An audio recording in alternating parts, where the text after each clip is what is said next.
Hello everyone, welcome back to IPO Next and this is Niyati और SME of CM। तो आज हम लोगों का जो है फोर्थ लेक्चर है, राइट, यूनिट 4 का। और आज से थोड़ा सा हेडेक स्टार्ट होगा। क्यों? क्योंकि आज हम लोग करने जा रहे हैं थोड़ा सा डिफिकल्ट टॉपिक। तो यहाँ पर देखना जरा, ये आपको दिख रहा है यहाँ पे?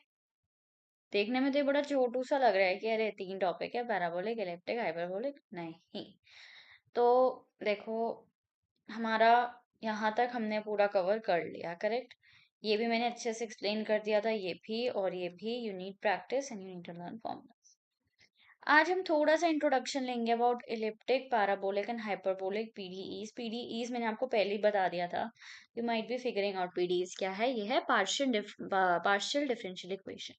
ठीक है, ये चीज मैंने आपको पहले बता दी थी, करेक्ट। अब चलते हैं आगे।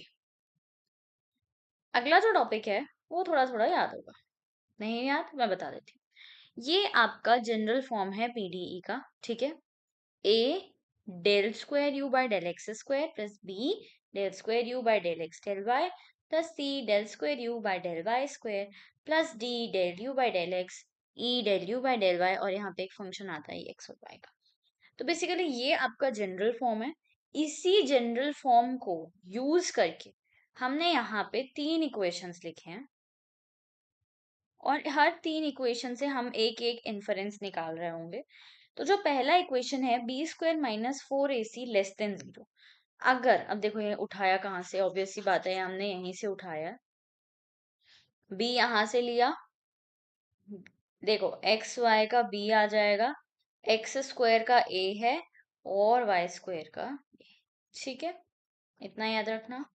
अब जब हम लोग यहाँ से ये चीज उठा रहे हैं, तो जब इलेप्टिक, जब सॉरी सॉरी सॉरी सॉरी जब ये फर्स्ट केस होगा, यानी कि बी स्क्वायर माइनस 4ac का आंसर जब लेस देन 0 होगा, तो this is going to be your elliptic PDE.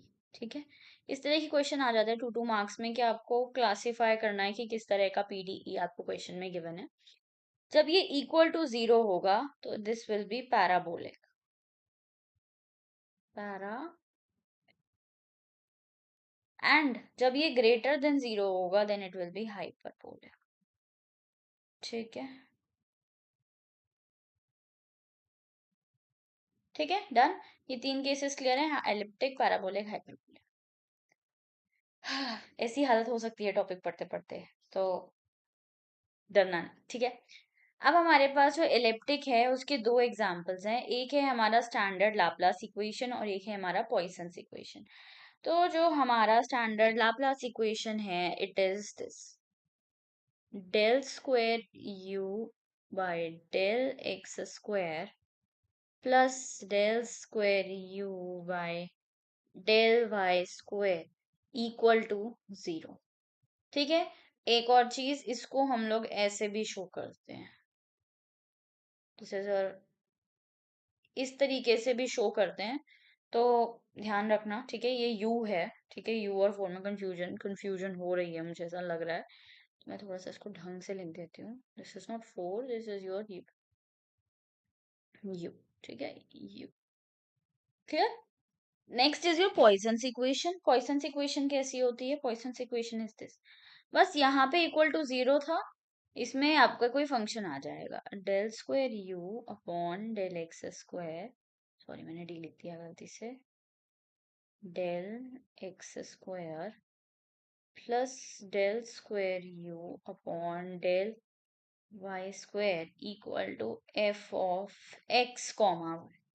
ठीक है, क्लियर, ऑल सेट। अब हमारे पास 2 तरह के फॉर्मूलाज होते हैं, एक होता है स्टैंडर्ड पॉइंट फॉर्मूला, एक होता है डायगोनल 5 पॉइंट फॉर्मूला। ठीक है, तो अब हमको इनको भी कवर करना है। ठीक है, तो देखो स्टैंडर्ड 5 पॉइंट फॉर्मूला का मैं अरेंजमेंट दिखा देती हूँ।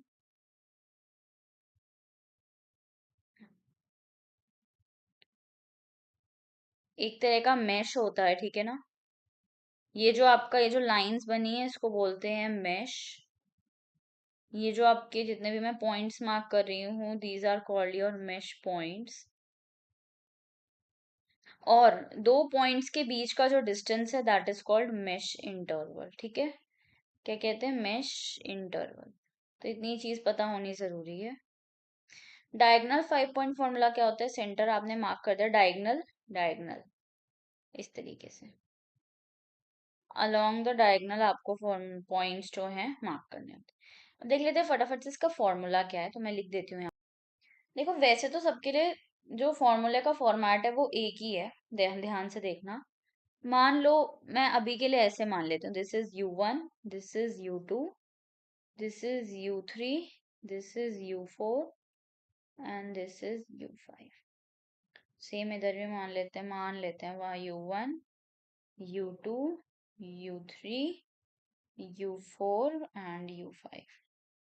तो इनका जो दोनों का फॉर्मूला बनता है वो कुछ इस तरीके से बनता है कि आपका मान लो U1 की वैल्यू निकाल रहे हैं, क्यों सेंटर पे है, तो U1 इज 1/4 इंटू इनका सबका sum, that is U2 plus U3 plus U4 plus U5। दोनों का एक ही फॉर्मूला है, ठीक है, दोनों का यही सेम फॉर्मूला है। This is your single formula, ठीक है। वाइट फिल हो गया सॉरी। देखो दोनों का एक ही फॉर्मूला है, this you need to remember, ठीक है। अब डिफरेंस जो आता है ना वो एक छोटी सी जगह पे आता है, डिफरेंस मैं बता देती हूँ कहाँ पे आता है। ये देखो, अब क्या होता है, मैं यहाँ पे एक टेबल इंसर्ट कर देती हूँ। देखो क्या होता है, जब हम लोग इसकी बात कर रहे होते हैं तो ये सेंटर पॉइंट हुआ, ठीक है। तो ये मान लेते हैं हम U, I, J, ठीक है। अभी मैं क्या बता रही हूँ आपको, अभी मैं बता रही हूँ स्टैंडर्ड वाला, स्टैंडर्ड 5 पॉइंट, ठीक है। मैश में ये हमारा मैश है पूरा, ठीक है, टेबल से इंसर्ट कर लिया क्योंकि ड्रॉ करने में बहुत टाइम लगता था गाइस। U, I, J ये वाला पॉइंट है। और एक और चीज, जब हम लोग लिखते हैं ना तो इस तरफ हमारा आई आता है एक्स एक्सिस की तरफ, और ऊपर की तरफ हमारा जे जाता है, ठीक है। तो अगर मैं इस तरफ जाऊंगी तो ये कौन सा पॉइंट बनेगा, U, I+1, J, करेक्ट। ये वाला कौन सा पॉइंट है, यही वाले पॉइंट्स हमें मार्क करने हैं ना, बस। तो ये वाला कौन सा बनेगा, ऊपर गए हैं, ऊपर पर J+1 और I-1 हुआ है, ठीक है ना। ऊपर आ जाएगा U, I-1, ठीक है। नीचे आएंगे तो U,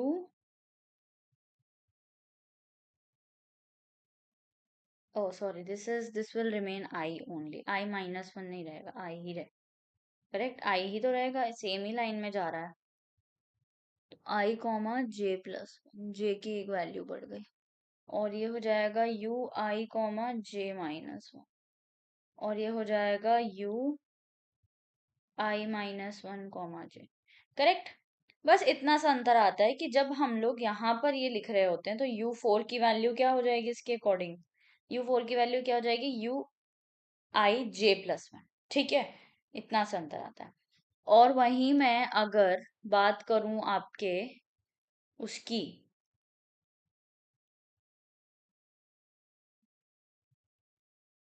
डायगोनल वाले की, फटाफट से मैंने ड्रॉ कर दिया, तो ये ये ये वाला और ये वाला, करेक्ट, यही ड्रॉ करा था मैंने। डायगोनल वाला हो गया, वो स्टैंडर्ड वाला था ऊपर।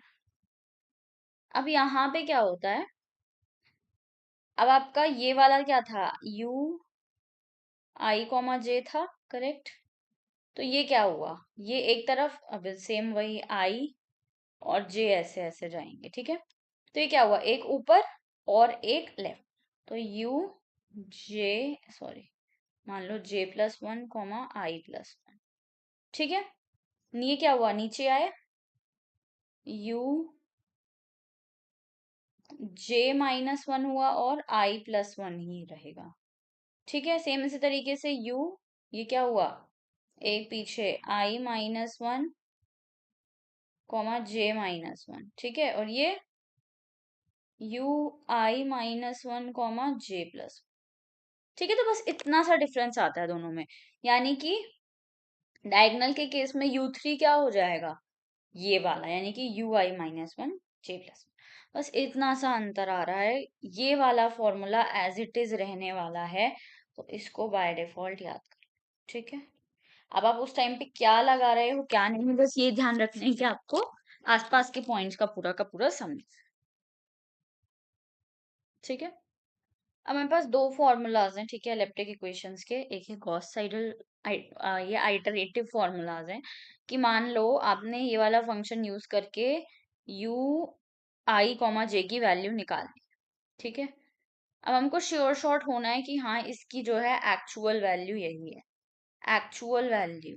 ठीक है, तो जो एक्चुअल वैल्यू निकालेंगे वो कैसे निकालेंगे, गॉस साइडल फॉर्मूला यूज करके या जैकोबीज फॉर्मूला यूज करके, फॉर द r+1th इटरेशन। मतलब 1/4 हुआ, हमने i+1 कॉमा j की वैल्यू और i-1 जितने हमने अभी तक निकाले हैं उनका ही यूज करना है। अब यहाँ पे दोनों में डिफरेंस क्या आता है, देखो देखो, इसमें r है, r+1, r है, r+1, r r r r, बस इतना सा डिफरेंस है।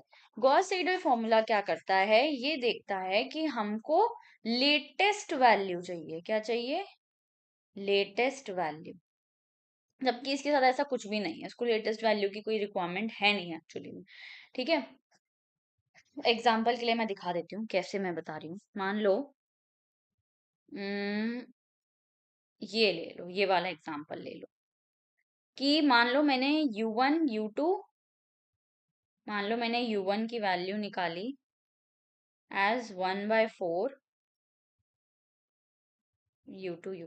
ठीक है, 1/4 U2 + U3 + U4 + U5, ये निकाली।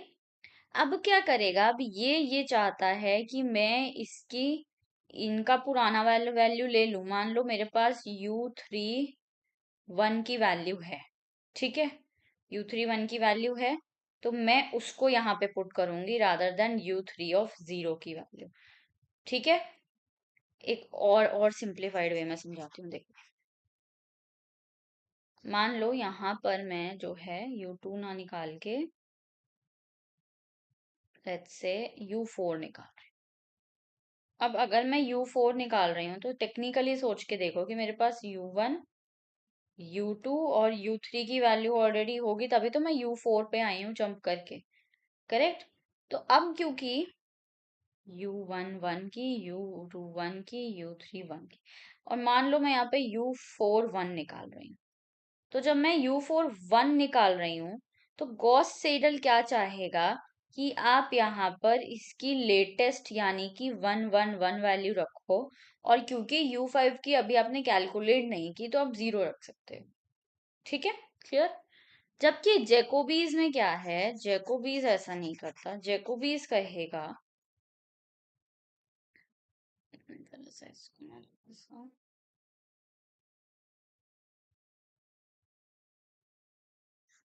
एक मिनट दे दो मेरे पास। हाँ, तो जैकोबीज ऐसा नहीं करता, जैकोबीज क्या कहता है, जैकोबीज कहता है अब सिंपली U4 1 यू कैलकुलेट करना चाह रहे हो, सिंपल आओ 1/4 करो, U1 का 0th लिखो, U2 का 0th लिखो, U3 का 0th लिखो, और U5 का 0th लिखो, और अपना काम करके चलते रहो। बस इतना सा। ठीक है, क्लियर। ठीक है, तो हमारा नेक्स्ट टॉपिक इज पैराबोलिक। तो पैराबोलिक जो है टाइप ऑफ इक्वेशन देख लो कैसी होती है इसकी। This is del U by del T equal to C² del square U by del x²। ये है आपकी पैराबोलिक इक्वेशन। ठीक है, अब जो पैराबोलिक इक्वेशन को सॉल्व करने की बारी आती है तो इसके लिए भी हमारे पास दो तरह के फॉर्मूलाज होते हैं। ठीक है, दो तरह के फॉर्मूलाज कौन कौन से हैं, एक है हमारे पास ये मेथड, ठीक है, Schmidt method, and then next is Crank Nicolson method. देखो, फर्स्ट वाले मेथड में क्या करना है, सिंपल फॉर्मूला है, फॉर्मूला याद करना है और ये पुट, ठीक है, एप्लीकेशन आप लोगों को न्यूमेरिकल से ज्यादा अच्छी समझ आएगी। देखो ये you I J plus one, में दूसरा कलर लेते हैं, ये you I comma J plus one का कॉन्सेप्ट तो समझ आ गया ना, कि हमारा जो टर्म है यू वन टू होगा, या शायद यू टू थ्री होगा, या शायद यू जीरो वन होगा। तो it depends all on question, क्या वो किस तरह का वो आपको इक्वेशन दे रहे हैं, और आपको कौन सा फॉर्मूला लगाना है। ठीक है, ये चीज तो क्लियर है। ठीक है, कॉन्सेप्ट ये वाला क्लियर होगा।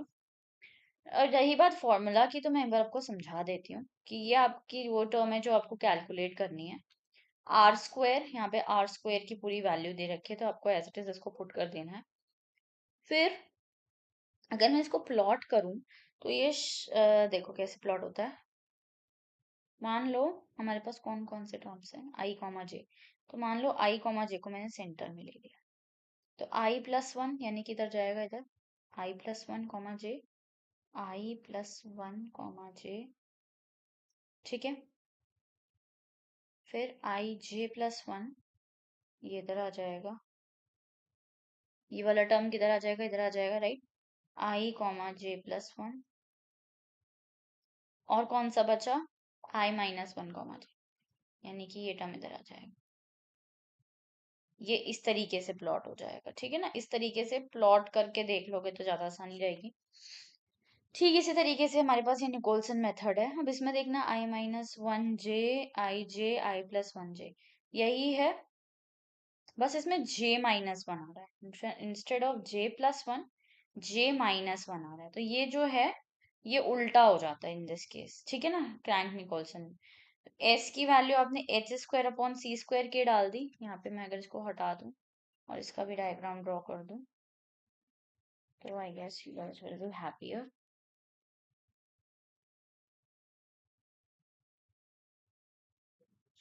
यहाँ पे देखो मैं इसका भी डायग्राम ड्रॉ कर देती हूँ के लिए, कि सेंटर में आई कॉमा जे ही रहने वाला है आपका, ठीक है, और इधर आ जाएगा आई प्लस वन कॉमा जे,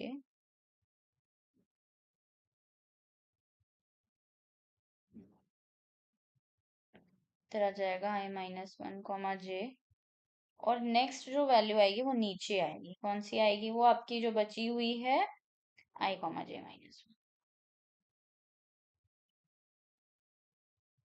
डन, क्लियर, इतनी है पैराबोलिक में। Okay, so last is your hyperbolic. अब हाइपरबोलिक इक्वेशन जो है उसका अगर हमको टाइप देखना हो, इट इंक्लूड्स वेव इक्वेशन। ठीक है, अभी हमने पैराबोलिक में हीट इक्वेशन पढ़ी थी, यहाँ पे आ जाती है आपकी wave equation. Wave equation is how del square u by del t square equal to c square del square u by del x square. ठीक है, तो साफ से लिख दें क्या इसको, देखो फिर से ध्यान से देखना, you have your wave equation. ठीक है, wave equation is del square u by del t square equal to c square del square u by del x square. ठीक है, ये आपका जस्ट कांस्टेंट है। ओके, इसको सॉल्व करने के लिए हमारे पास ये वाला मेथड है, explicit finite difference method. Same i j को प्लस वन, आर स्क्वायर, ये सेम टर्म्स, ये भी वैसे। यानी you might be figuring out कि अरे तो थोड़ा सिमिलर लग रहा है, बट नहीं, इसमें एक टर्म कम है, इसमें एक टर्म ज्यादा है। ठीक है, इसमें एक टर्म ज्यादा है, यहाँ तक तो ये सेम है, नो डाउट। थोड़ा सा अंतर है, टू आर स्क्वायर हो जाता है, वो two into one minus r square है। तो लिंक मत करना प्लीज, याद करना तो सेपरेटली याद करना, क्योंकि लिंक करके याद होगे तो कंफ्यूज हो जाओगे, क्योंकि एक तो ये पैराबोलिक और हाइपरबोलिक में थोड़ी कंफ्यूजन होगी आपको। ठीक है, पैराबोलिक और हाइपरबोलिक, इसमें थोड़ी कंफ्यूजन होने वाली है। बाकी आई थिंक और तो कुछ में नहीं होनी चाहिए कंफ्यूजन। ठीक है, तो ये डायरेक्ट फॉर्मूला आप अप्लाई कर सकते हो। ठीक है, तो अब रही बात इसके एप्लीकेशंस की, तो that I will teach you in the next class. Make sure आप नेक्स्ट क्लास नेक्स्ट लेक्चर जरूर देखो, क्योंकि नेक्स्ट लेक्चर में will be solving some numericals. ठीक है, on the things that we have learn today. एक बार क्या करना है, ये फॉर्मूलाज को, if you want you can watch the video again. एक बार फॉर्मूलाज को जो है ब्रश अप कर लेना फिर से, क्योंकि formulas are very necessary. Okay, so thank you very much.